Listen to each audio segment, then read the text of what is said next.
기독교 역사상에서 가장 큰 족적을 남긴 사람이 누구일까 질문하면 딱 한 사람이에요. 바로 사도 바울입니다. 그러나 만일 사도 바울에게 어떻게 도대체 이렇게 짧은 시간에 이렇게 복음을 증거하고 기독교의 세계관을 선포할 수 있었나, 가르칠 수 있었나 이렇게 질문한다면 그는 틀림없이 나의 제자 디모데가 곁에 있었기 때문에 이런 큰 일을 할 수 있었노라고 이야기했을 것입니다. 바울이 어느 정도 디모데를 신뢰했느냐? 바울이 디모데를 파송할 때 너희 사정을 디모데보다 더 잘 진실하게 살필 수 있는 사람은 없다라고까지 말할 정도로 바울이 신뢰했던 것입니다. 바울은 이 디모데를 온전한 마음으로 사랑하고 뿐만 아니라 신뢰했던 것입니다. 마치 자식이 아버지에게 하였던 것처럼 바울의 복음 사역에 디모데가 그렇게 동참했다라는 거예요. 그러니까 얼마나 이 디모데가 바울과 함께 했다는 그런 말입니까? 또 바울도 디모데를 향하여서 이보다 더 의미 있고 신뢰하는 그런 말이 아마 없을 것입니다. 그래서 바울은 디모데를 영적인 아들이라고 그렇게 이야기하는 것입니다. 그리고 바울은 그의 마지막 유언 같은 편지를 바로 다른 어떤 교회도 아니고 그 어떤 사람에게도 아닌 디모데에게 마지막 편지를 남깁니다. 디모데 전후서인 것입니다. 그래서 그리스도인이 되는 것은 두 가지의 유형이 있다라고 이야기합니다. 첫 번째는 바울형이에요. 이 바울형은 세상에서 막 험난하게 살다가 예수 그리스도를 갑자기 믿게 되어서 회심하는 그런 경우가 바로 바울형입니다. 또 한 형은 바로 디모데형이에요. 바로 기독교적 영향권에서 말씀을 통해서 자라서 좋은 그리스도인이 되는 모습, 이것이 바로 디모데형인 것입니다. 믿는 부모라면 가장 간절한 소원 중에 하나가 내 자녀가 이렇게 디모데처럼 자라서 디모데처럼 믿음을 갖고 디모데처럼 믿음의 사람이 되기를 원하는 것, 이것이 바로 모든 믿는 부모들의 소원 중에 하나일 것입니다. 그래서 참 재미있는 것은 여러분 에서와 야곱이 있잖아요. 에서는 성품상 남성적이에요. 그리고 야곱은 성품상 여성적입니다. 그래서 에서는 들 사람이었고 야곱은 늘 집에서 어머니 치마 포복에서 어머니를 도와서 일했던 사람이었습니다.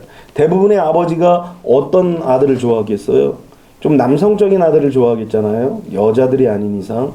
그래서 에서를 더 좋아했던 것 같습니다. 그런데 참 놀라운 사실은 여자들이 남편을 만날 때는 꼭 에서 같은 이런 남자다운 그런 사람을 만나길 원합니다. 그러나 반면에 아들은 어떤 아들이 되길 원합니까? 야곱처럼 순종하고 부모의 말을 잘 따르는 야곱 같은 아들을 낳기를 원한다라는 것입니다. 그러니까 터프가이 같은 그런 남편과 함께 살면서 엄마 치마폭에서 순종하는 그런 아들을 기르고 싶은 것이 바로 여성들의 대부분의 심리입니다. 여러분들도 마찬가지일 거예요. 남편은 좀 남성답고 뭐 거친 일도 다 해낼 줄 아는 그런 남자이길 원하지만 아들은 엄마 말에 다 순종하고 엄마 말이면 껌뻑 죽고 그냥 다 따라가는 그런 아들이 되기를 원할 것입니다. 디모데는 엄마들이 그렇게 원하는 부모에게 순종하는 아들이었어요.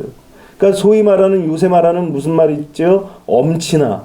이게 바로 디모데를 두고 하는 말입니다. 바울이 2차 전도 여행을 시작할 때 여행의 목적이 무엇이냐면 1차 전도 여행을 해서 만난 사람들을 다시 만나서 그들의 믿음을 세우는 것이 2차 전도의 목적이었던 것입니다.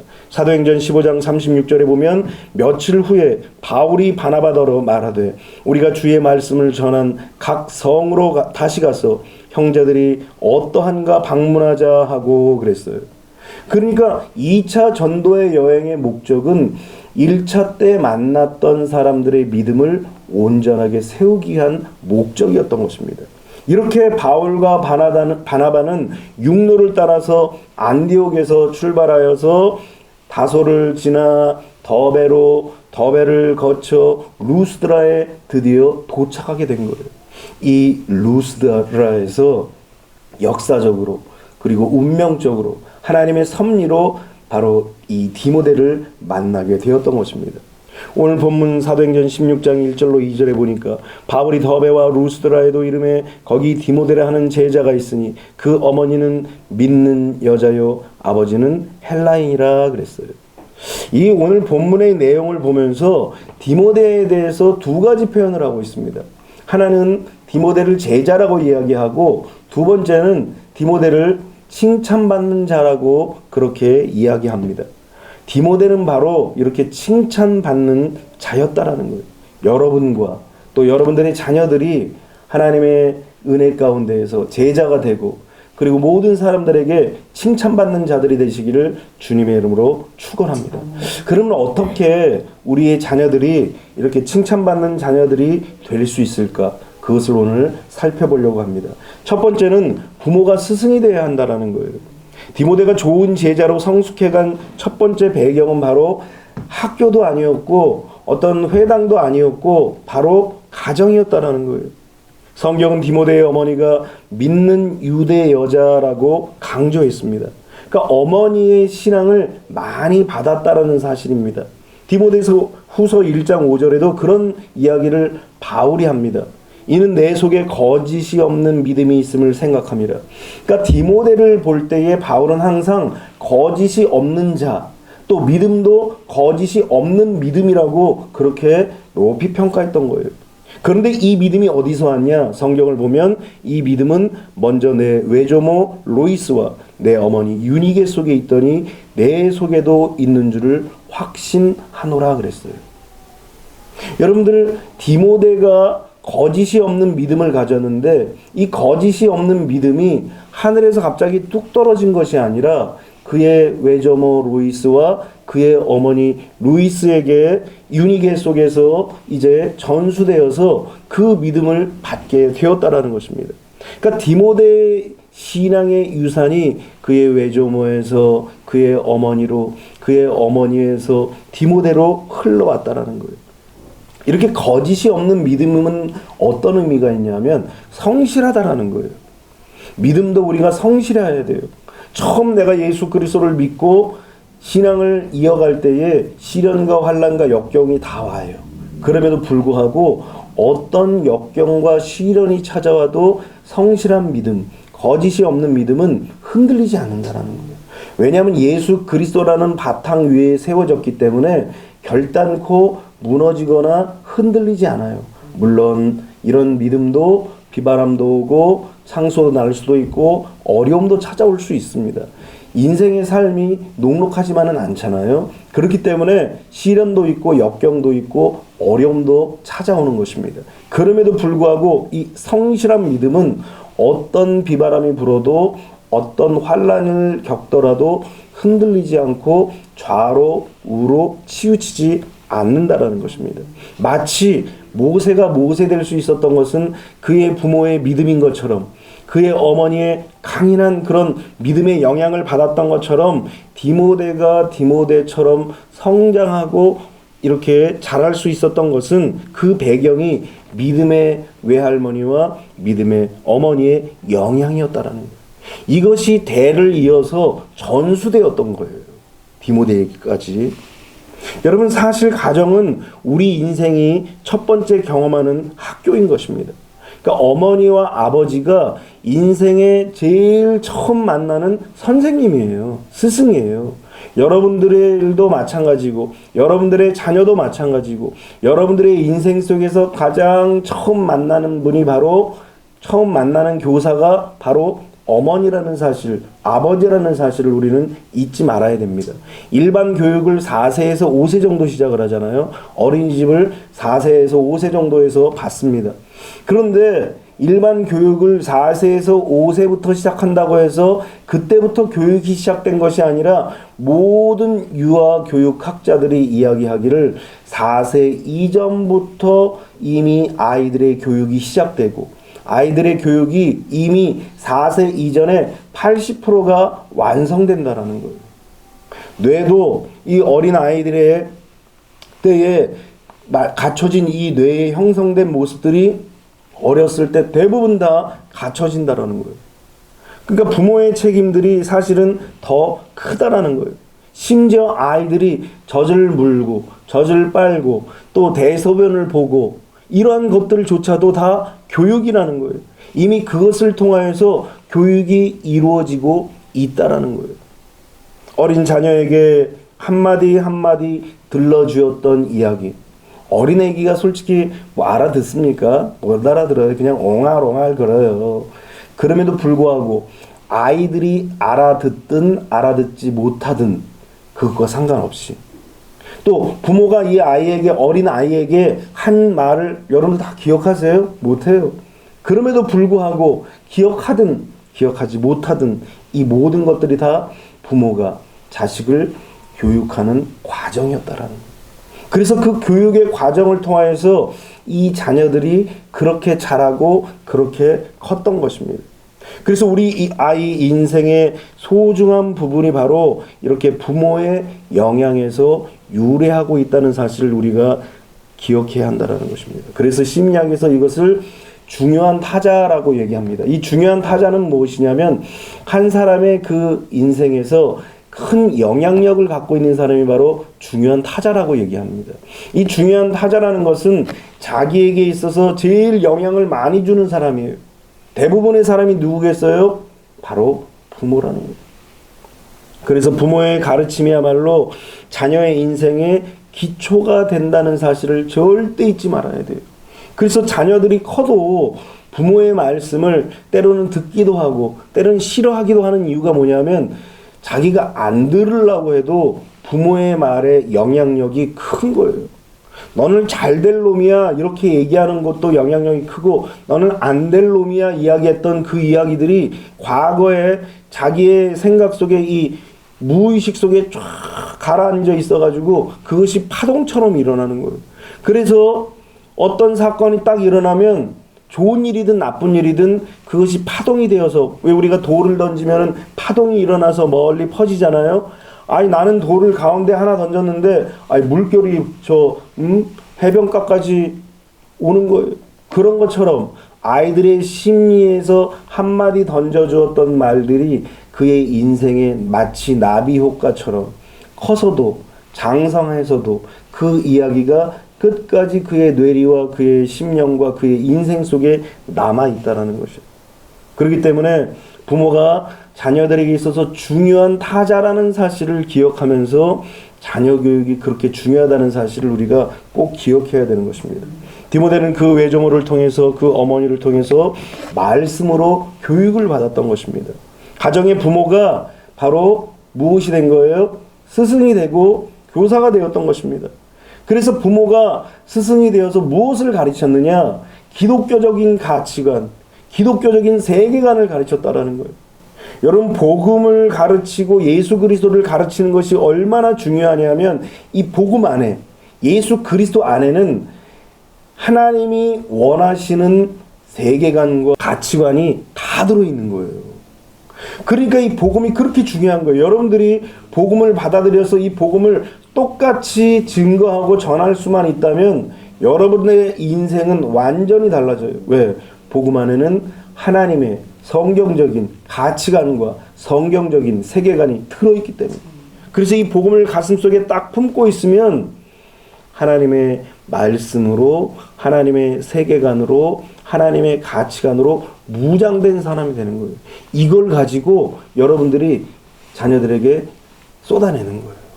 마치 여러분들 과일 즙 짜는 거 보셨죠? 과일, 사과면 사과, 귤이면 귤, 오렌지면 오렌지, 자몽이면 자몽, 누르면 그 과즙이 나오는 것처럼 우리가 무엇을 품고 있느냐에 따라서 그것이 짜내어지는 거예요.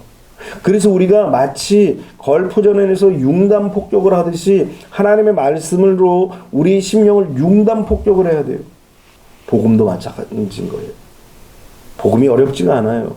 복음은 쉬운 거예요.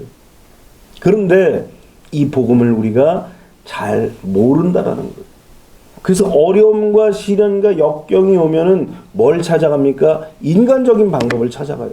나는 안다고 생각했는데, 많이 들어서 안다고 생각했는데, 위기와 시련과 역경이 딱 다가오면은 어떤 모습으로 나타나느냐? 인간적인 모습으로 나타나는 거예요.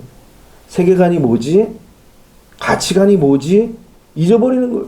그런데 복음이 우리 안에 딱 들어오면은 이 성경적인 가치관과 성경적인 세계관이 딱 세워지는 거예요. 그 어떤 세상에 비바람이 오고 유혹이 다가와도 이 세계관을 딱 갖고 있으면은 절대 흔들리지 않는 거예요. 그래서 우리가 복음으로 예수 그리스도로 무장돼야 되는 것입니다. 자동적으로 기독교적인 세계관과 가치관을 갖게 되는 것입니다. 여러분, 요즘 선생님들이 많지만 스승이 없다고 그러잖아요. 특히 지금 교회 학교가 난리예요. 얼마 전에 유튜브를 보니까 그 전교조 교사로 인해서 난리가 났어요. 역사를 다 뒤바꿔 버리는 거예요. 아이들에게 잘못된 이념과 사상을 가르쳐 줍니다. 그것도 역사적으로 맞는 걸 가르쳐 주면 좋은데 엉뚱하게 잘못하고 왜곡되고 바꿔서 거짓으로 이 자녀들을 가르친다라는 거예요. 아무에게나 여러분들의 자녀를 맡기지 마세요. 친구라고 해서 그냥 놔둬도 안 되는 거예요, 사실은. 이 자녀들이 좋은 선생, 좋은 스승, 좋은 사장, 좋은 친구 만나기를 위해서 기도해야 되는 거예요. 어린아이들이 뭘 평가할 수 있습니까?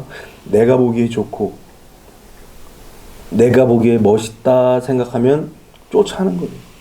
여러분, 그런 말이 있지 않습니까? 가랑비에 옷 젖는지 모른다고 그러잖아요. 하나님의 말씀을 막 주저앉혀놓고 막 가르치는 것이 아니라 가랑비에 옷 젖는지 모른다고 슬슬 기독교적인 가치관과 세계관을 다 심어주는 거예요. 하나씩 조금씩 이렇게 말씀으로 심어주면 어느 틈에 몸과 마음에 말씀이 배어 들어가는 거예요. 디모데가 그렇게 말씀을 배웠던 거예요. 어머니가 하는 모습, 할머니가 하는 모습, 이것들을 보면서 말씀을 그렇게 배웠더라는 것입니다. 오늘 여러분들의 자녀들을 그렇게 가르치시고, 이제 불원 장래 여러분들에게 일어날 그 할머니의 역사, 그때가 일어날 때에도 여러분들이 손주에게 그렇게 가르치시기를 주님의 이름으로 축원합니다. 부모들이 자녀에게 스승이 되어서 기독교적 가치관과 세계관을 가르치십시오. 그리고 그리스도의 사람을 만드세요. 아직도 늦지 않았습니다. 두 번째로, 좋은 멘토를 만나도록 기도해야 한다는 것입니다. 제자 디모데의 삶과 신앙을 만든 것은 바로 멘토링이었습니다. 한때 우리 한국에서도 멘토링이 강타했습니다. 그래서 막 전부 다 멘토링을 배우고 또 멘토가 되고 멘티가 되어서 이 사회가 막 멘토 없으면 안 될 만큼 그렇게 크게 멘토가 유행했던 시기가 있었습니다.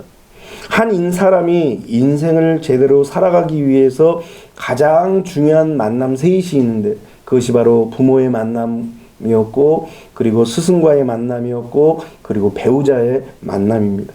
이 부모와 배우자와 스승의 만남은 인생에 있어서 가장 중요한 만남이에요. 그런데 사실 우리가 부모의 만남은 우리의 힘으로 할 수 없잖아요. 그렇기 때문에 우리가 부모로서 배우자와 스승의 만남을, 좋은 만남을 갖게 하기 위해서 자녀를 위해서 기도해야 돼요.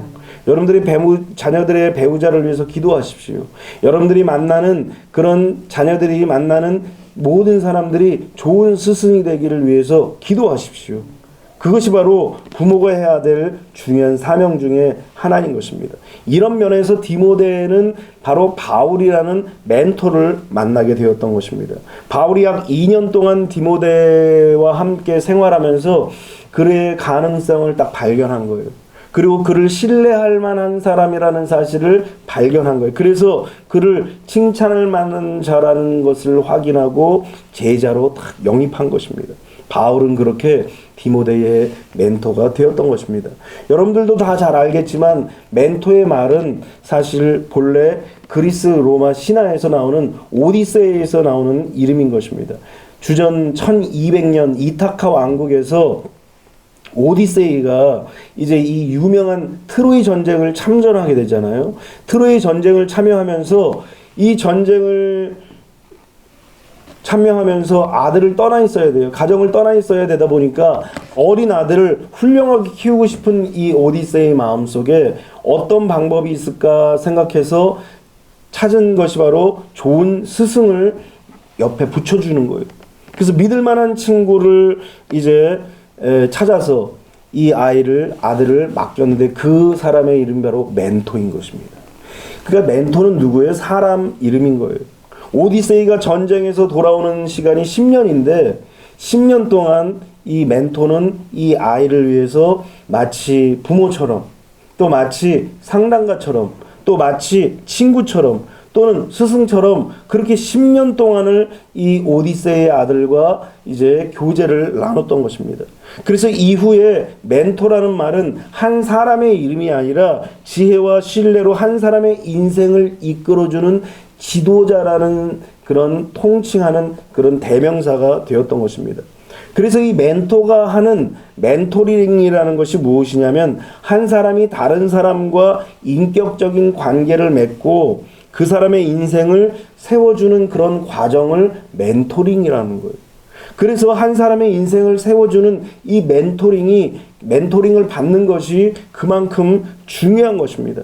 1차적인 멘토가 누가 돼야 되겠습니까? 바로 부모가 돼야 되는 거예요. 부모. 모든 이야기를 그래서 부모가 이제 자녀를 통해서 들어야 돼요. 여러분들의 자녀들이 부모에게 숨김없이 모든 일들을 다 이야기할 수 있어야 한다는 것입니다. 그리고 교회와 학교가 이런 멘토의 역할을 할 수 있도록 부모가 연결해 주는 것이 또 중요한 거예요. 좋은 교회에서 좋은 멘토를 만나서 이 자녀들이 멘토링을 받을 수 있도록 인생을 그리스도의 가치관과 세계관으로 세워질 수 있도록 연결해 주는 것이 바로 부모의 역할인 것입니다. 기도해서 여러분들의 자녀들이 좋은 멘토를 만나기 위해서 끊임없이 기도하시기를 주님의 이름으로 축원합니다. 마지막 세 번째로 이런 디모데와 같은 자녀가 될 수 있었던 비결은 자녀에게 세마 교육으로 양육해야 한다는 것입니다. 디모데의 어머니는 디모데를 스승으로서 또한 멘토로서 그를 양육해왔습니다. 그래서 무엇으로 멘토가 되어서 교육했겠어요? 바로 성경으로 교육을 시켰다는 것입니다. 디모데후서 3장 14절로 16절에 보니까 그러나 너는 배우고 확실한 일에 거하라. 너는 내가 누구에게서 배운 것을 알며 또 어려서부터 성경을 알았나니 성경은 능히 너로 하여금 그리스도 예수 안에 있는 믿음으로 말미암아 구원에 이르게 하는 지혜가 있게 하느니라. 모든 성경은 하나님의 감동으로 된 것으로 교훈과 책망과 바르게 함과 의로 교육하기에 유익하니. 당시의 성경은 주로 구약이었어요. 구약의 교훈을 전통적으로 유대인들은 쉐마라고 얘기합니다. 신명기 6장 4절로 7절을 말하면서 이것을 가장 중요하게 얘기하고 또 이 말씀이 바로 쉐마인 것입니다. 4절부터 한번 읽어보면 이스라엘아 들으라. 우리 하나님 여호와는 오직 유일한 여호와시니 너는 마음을 다하고 뜻을 다하고 힘을 다하여 내 하나님 여호와를 사랑하라. 오늘 내가 내게 명하는 이 말씀을 너는 마음에 새기고 내 자녀에게 부지런히 가르치며 집에 앉았을 때든지 길을 갈 때든지 누워있을 때든지 일어날 때든지 이 말씀을 강론할 것이며. 여기서 이스라엘아 들으라 해서 들으라는 말이 바로 쉐마예요. 그 쉐마 이스라엘이라는 말이 바로 여기서 유래된 말씀인 것입니다. 그래서 이스라엘 백성들, 유대인들도 끊임없이 하나님의 말씀을 가르치고 듣게 하는 거예요. 어디에서 들어요? 앉혀놓고 내가 지금부터 너에게 교육시킨다. 이렇게 교육을 시키는 것이 아니라 오늘 성경에 보니까 집에 앉았을 때든지 길을 갈 때든지 누워있을 때든지 일어날 때든지 그리고 교육인지 교육이 아닌지 모르게 교육을 가르친 거예요. 하나님을 가르친 거예요. 그래서 정식으로 앉혀서도 가르치지만 일상생활 속에서 기독교적인 가치관과 세계관을 가지고 하나님을 가르치고 하나님을 어떻게 섬겨야 할 것인가를 가르쳤던 것이 바로 이스라엘 백성들의 모습이라는 거예요.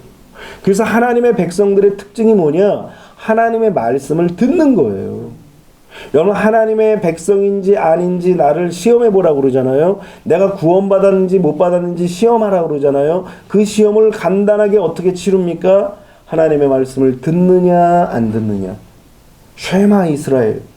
이스라엘이라면 하나님의 말씀을 들어야 한다라는 거예요. 그래서 하나님의 말씀을 듣는 것이 바로 믿음의 척도예요. 성경에도 신약에도 말씀하시잖아요. 믿음은 들음에서 나고 들음은 곧 그리스도의 예수의 말씀이라 그랬어요.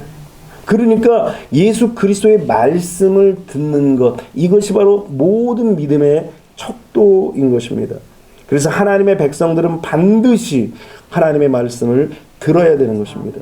현영수 목사님의 부모여 자녀를 제자 삼아라라는 이러한 책에 보면 수직적 지상 명령이라는 거예요.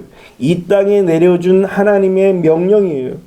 그리스도인들에게 이웃에게 복음을 증거하라는 것이 수평적인 지상 명령이라면 자녀에게 하나님의 말씀을 가르치는 것이 수직적 지상 명령이에요. 이것이 바로 쉐마 교육이라는 거예요.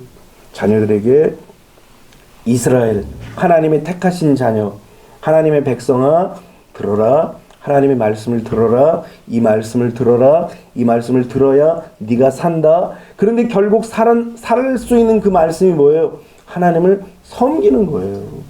하나님을 섬기라는 것을 누웠을 때나 길을 갈 때나 앉았을 때나 설 때나 언제든지 일상생활 속에서 하나님의 말씀을 전하라는 거예요.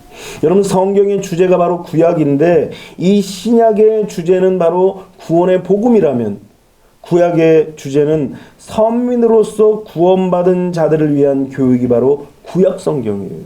그래서 성경은 신약이나 구약이나 다 구원이 바로 메시지라는 거예요. 이 구약에서의 주제를 가지고 가르친 말씀이 바로 쉐마 교육이라는 것입니다. 이것을 여러분들의 자녀, 우리의 자녀들에게 바로 이 쉐마 교육을 해야 한다는 것입니다. 그래서 자라면서 기독교적인 가치관과 세계관을 갖도록, 여러분들의 자녀들이 다 지금 청년이 됐잖아요. 청년이 되어도 사실 기독교적인 가치관과 세계관을 세상에 어느 곳도 심어주질 않아요. 왜 청년들이 요새 방황하냐? 왜 청년들이 요새 게임에 빠지고 술에 빠지고 중독에 빠지고 세상에 빠지고 방황을 하느냐? 기독교적인 세계관과 가치관을 갖지 못하면 결국은 그들이 방황할 수밖에 없는 거예요. 그래서 하나님의 말씀을 가르치는 쉐마 교육을 통하여서 이 자녀들에게 커도 마찬가지예요. 세계관, 기독교적인 세계관, 가치관, 기독교적인 가치관, 이런 것들을 가지고 이 자녀들을 양육하고 키울 때에 이 자녀들이 아름답고 건강하게 자랄 수 있는 것입니다. 미국의 영향력 있는 부흥 전도자 윌리엄스라는 분이 찰스 틸먼에게 가정과 성경이라는 주제로 찬송가를 작곡해달라고 부탁했습니다. 그런데 오히려 이 틸먼이라는 사람이 목사님이 작사를 해주세요, 그렇게 부탁을 하는 거예요. 이분이 이렇게 부탁을 받고 나서 묵상을 한 거예요. 하나님, 어떤 가사를 지어야 합니까? 그러자 갑자기 어렸을 때 어머니가 자기를 무릎에 앉혀놓고 성경을 읽어준 생각이 마치 주마등처럼 싹 지나가는 거예요. 그러면서 눈물이 왈칵 쏟아지는 거예요. 그래서 감동이 돼가지고 성경책 뒷장에다가 막 시상을 써낸 거예요. 그것이 바로 우리가 부르는 찬송가 199장 나의 사랑하는 책이라는 그런 찬송이에요. 나의 사랑하는 책, 비록 헤어졌으나 어머니의 무릎 위에 앉아서 재미있게 듣던 말. 이 찬송이 바로 이 윌리엄스라는 목사님이 지은 찬송인 것입니다. 그러니까 지난날 어머니의 무릎에서 읽혀졌던 그 찬송, 읽혀졌던 그 말씀, 이것이 그의 인생 속에 계속 묻어나는 거예요. 그래서 걸음걸음마다 가는 인생의 과정마다 그 묻어난 복음이 계속 나타나는 거예요. 오늘 그래서 우리는 자녀들에게 하나님의 말씀을 들을 수 있도록 가르치는 것이 그토록 중요한 것입니다. 세상에 많은 선생이 있어요. TV도 선생이고 핸드폰도 선생이고 유튜브도 선생이고 뭐 라디오도 선생이고 친구도 선생, 다 선생이. 왜? 모든 것들이 이 자녀들을 다 교육시키고 가르치고 있기 때문인 것입니다. 그러나 가장 좋은 귀한 스승은 바로 부모예요. 부모만큼 좋은 스승이 없어요. 왜 그렇습니까? 자녀를 너무너무나 잘 아는 거예요. 뼛속까지 다 아는 거예요. 10달 동안 품은 그것 때문에 이 자녀들이 일거수일투족을 다 알아요. 부모는 뭘 해도 안 봐도 다 알아요. 그가 무엇을 하는지, 어떤 일을 하는지 거의 다 아는 것이 바로 부모인 것입니다. 이렇게 부모가 너무 잘하는 자녀들에게 있어서 좋은 위대한 스승이 되어서 자녀들에게 하나님의 말씀을 가르치면 이 자녀들이 당장은 아니더라도 하나님의 앞에서, 예수 그리스도 앞에서 다 문을 여는 거예요. 노크하시는 분은 예수님이시지만 예수님의 대리자로서 부모들이 자녀들의 마음에 계속 노크해야 돼요. 그래서 예수님을 향해서 마음을 다 열도록 오늘 여러분들이 자녀들에게 좋은 스승이 되시고 멘토가 되어서 하나님의 말씀을 잘 가르치시기를 주님의 이름으로 축원합니다.